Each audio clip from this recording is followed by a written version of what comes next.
Okay, good afternoon and welcome to NWCR's Removing the Liberal Blindfold for this Wednesday, the 22nd day of July in the year of our Lord 2020. Today's update is another good one. If you believe the things that Nancy Pelosi says, then you have not been listening. From trending politics comes this one. Give a listen, for this is what is going on.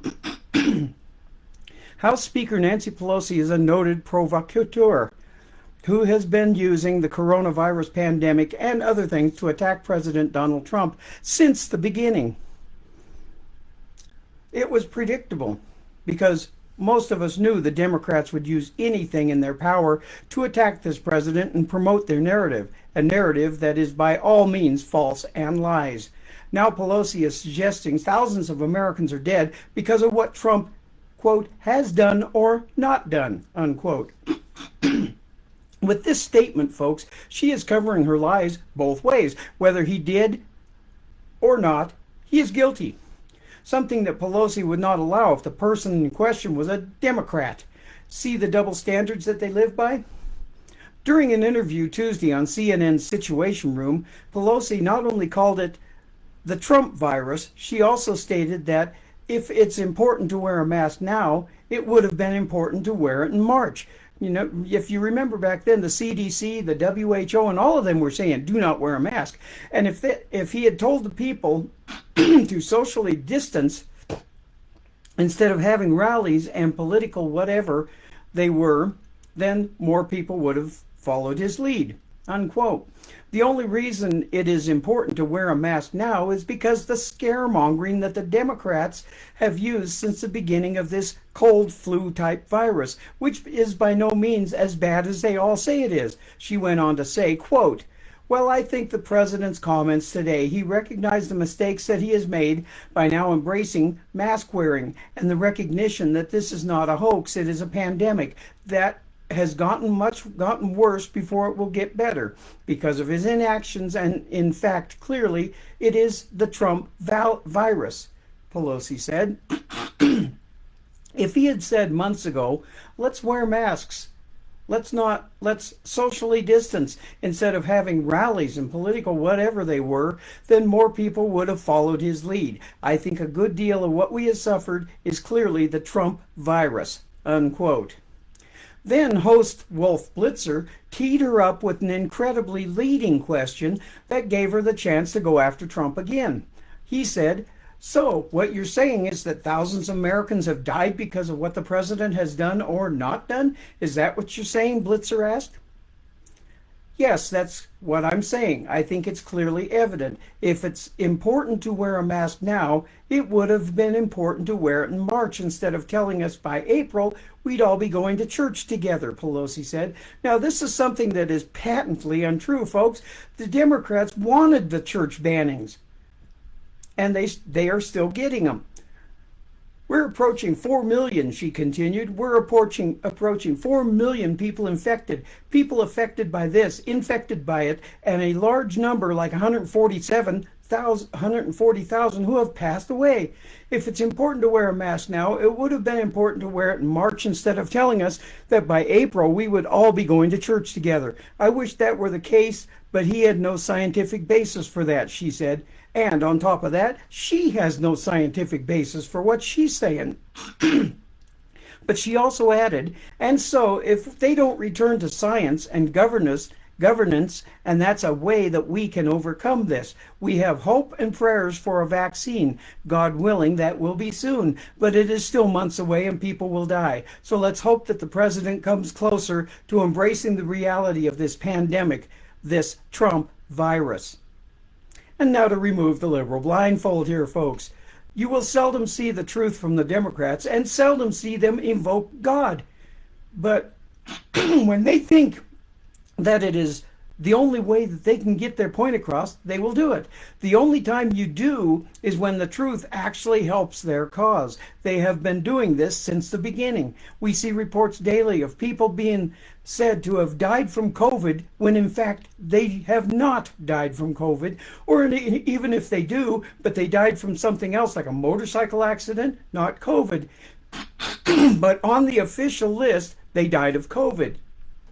Why? because a COVID death pays hospitals and doctors more from the federal government than COVID deaths, than non-COVID deaths do. Greed trumps all, after all.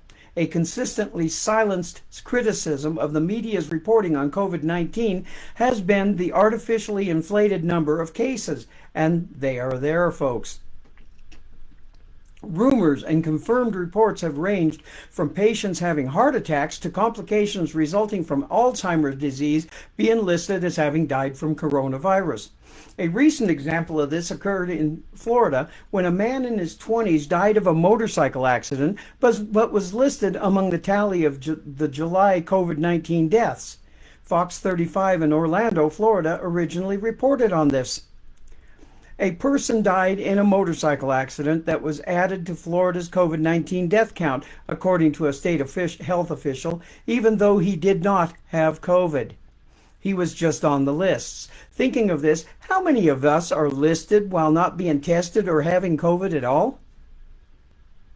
Michael Lanza, funeral director of Colonial Funeral Homes, I think in New York, was caught on video on 4/22/20 that they're writing COVID on all death certificates. No wonder we have so many so-called new cases.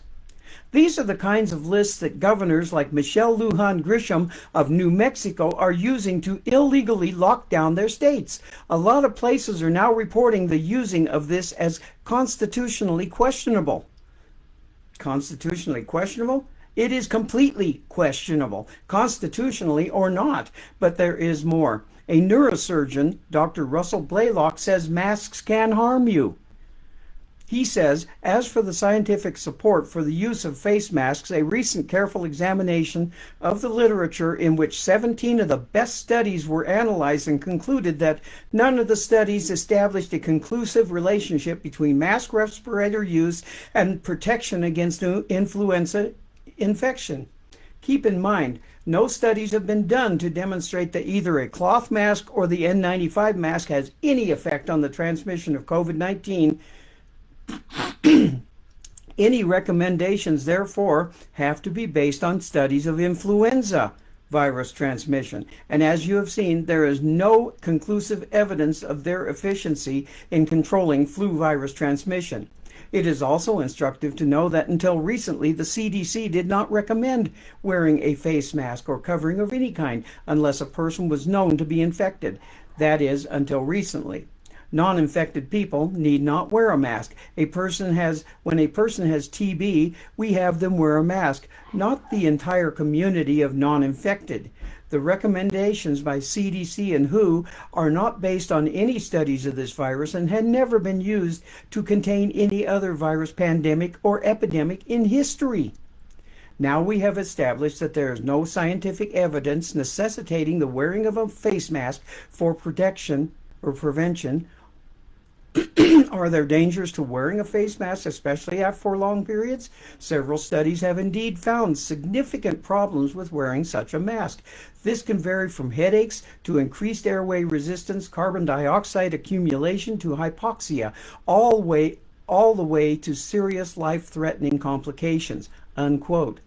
Some of the most trained and knowledgeable people in the medical field are neurosurgeons, and my guess is most every one of them, if not all of them, will agree there is no medical evidence that masks of any kind help. And like I reported yesterday on my show, the CDC's own ideals of masks agrees. Both masks being the worst, as they which are the cloth masks. They trap the virus and makes you a virus-emitting machine. That is what our governors like Michelle Lujan Grisham and of New Mexico have it wrong. That plus the fact that more and more false positives are being reported now, and the virus is much less virulent than it used to be. In other words, folks, the worst is behind us, not upon us or even in front of us. The governors are being lied to, and that is effectively affecting all of us. Mark my words here, folks, we are being lied to. Since the decisions being made about public health are significantly influenced by the case and fatality numbers, It is crucial that states report accurate information. It would be a travesty if the face mask mandates were implemented based on fraudulent numbers, and it is increasingly evident that that is the case. And yet we are still falling for it and not contacting the governors. I don't include myself because I have written to my governor 3 times, and after yesterday's stupidity from her, I will be contacting her again. God bless America, God bless our troops, and as a friend of mine used to always say, we will not be ruled, and that is if we don't allow it. This is Robert the Infidel, and I will see you all again on tomorrow. And remember, NWCR's Removing the Liberal Blindfold is brought to you through Conservative Nation Media, where America always wins. Have a blessed day.